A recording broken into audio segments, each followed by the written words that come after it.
Titanic दुनिया का सबसे बड़ा और लग्जरी जहाज था जो 10 अप्रैल 1912 को साउथहैम्पटन इंग्लैंड से न्यूयॉर्क के अपने पहले सफर पर निकला था, जिसमें बड़े बड़े इंडस्ट्रियलिस्ट और बिजनेसमैन से लेकर इस जहाज में 2240 के करीब हर तरह के लोग मौजूद थे जो एक बेहतर जिंदगी की तलाश में अमेरिका जा रहे थे। टाइटैनिक अपने दौर का सबसे महंगा और कभी न डूबने वाला ये जहाज आखिर किन वजहों और किन गलतियों का शिकार हुआ था जिसकी वजह से 1500 के करीब लोग मौत का शिकार हो गए थे, और उस दिन ऐसा क्या हुआ था, आइए जानते हैं।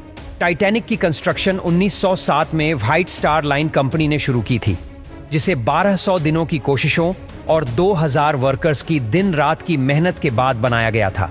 इसे बनाने में उस वक्त $7.5 मिलियन का खर्चा हुआ था, जो आज के वक्त $198 मिलियन बनते हैं।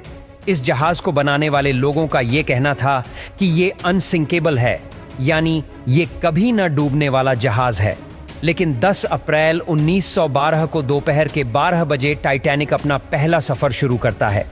लेकिन अपने इस सफर पर रवाना होने के 2 दिनों बाद ही टाइटैनिक को अपनी पहली आइस वार्निंग्स मिलना शुरू हो गई थी, यानी जीस अटलांटिक ओशन में तैरकर ये अमेरिका की तरफ बढ़ रहा था। वहां पर बर्फ के बड़े बड़े पहाड़ मौजूद थे। इन वार्निंग्स के मिलने के बाद टाइटैनिक ने अपनी स्पीड को कम किए बगैर ही 2 बार अपने रास्ते को बदला था।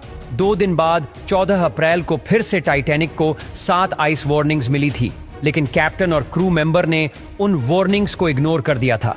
दरअसल जीस कंपनी ने टाइटैनिक को बनाया था। उनकी तरफ से कैप्टन स्मिथ को यह डेडलाइन दी गई थी कि टाइटैनिक को 7 दिनों के अंदर अंदर अमेरिका पहुंचा दिया जाए।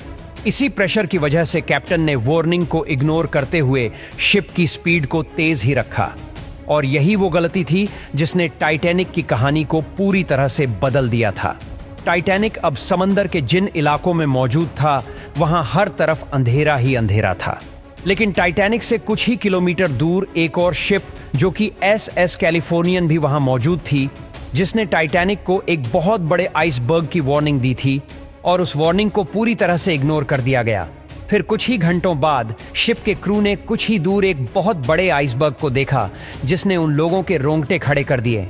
जब तक इस आइसबर्ग की खबर कैप्टन तक पहुंचती, तब तक बहुत देर हो चुकी थी। टाइटैनिक के इंजन को फौरन बंद कर दिया गया और साथ ही जहाज का रुख बदलने का भी ऑर्डर दे दिया गया। बेशक कैप्टन और क्रू ने आइसबर्ग से बचने की पूरी कोशिश की थी, लेकिन शिप का आइसबर्ग से फासला इतना कम रह गया था कि हर की गई कोशिश बिल्कुल नाकाम हो गई थी। ठीक 11:40 पर आइसबर्ग टाइटैनिक से टकरा गया। आइसबर्ग के टकराने के बाद शिप की बॉडी पर एक 13 फीट बड़ा क्रैक पड़ गया था, जिसकी वजह से शिप के निचले फ्लोर्स में पानी भरना शुरू हो गया था। टाइटैनिक धीरे धीरे समंदर में डूबता जा रहा था। जहाज में हर तरफ अफरा तफरी का आलम बिछ गया था और हर किसी को अपनी जान बचाने के लाले पड़े हुए थे। शिप पर मौजूद कई लोगों ने पानी में छलांग लगा ली थी और बहुत से लोग लाइफ बोट्स पर सवार हो गए थे। कुछ ही घंटों बाद एक शॉर्ट सर्किट की वजह से टाइटैनिक की पावर भी बंद हो गई थी और हर तरफ बिल्कुल अंधेरा हो चुका था। थोड़ी ही देर बाद टाइटैनिक 2 हिस्सों में टूट गया और देखते ही देखते पूरा समंदर के अंदर डूब गया। इस हादसे में 1500 लोग अपनी जान से हाथ धो बैठे थे और 700 के करीब लोग जिंदा बच गए थे।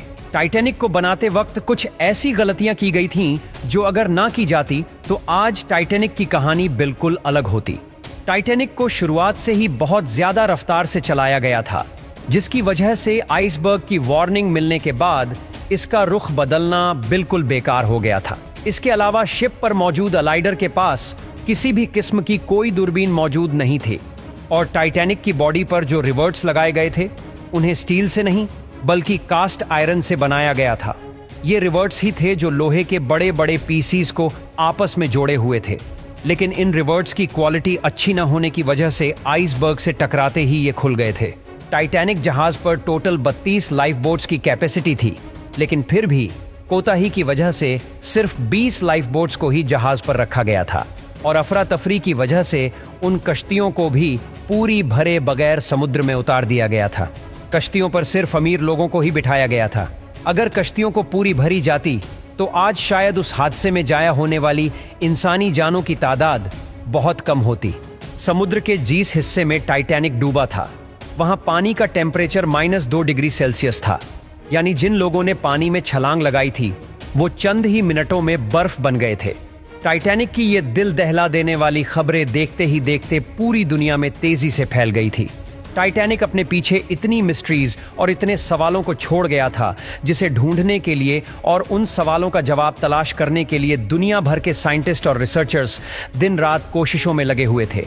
पूरे 73 सालों बाद टाइटैनिक को समंदर की 4000 मीटर की गहराइयों से ढूंढ लिया गया।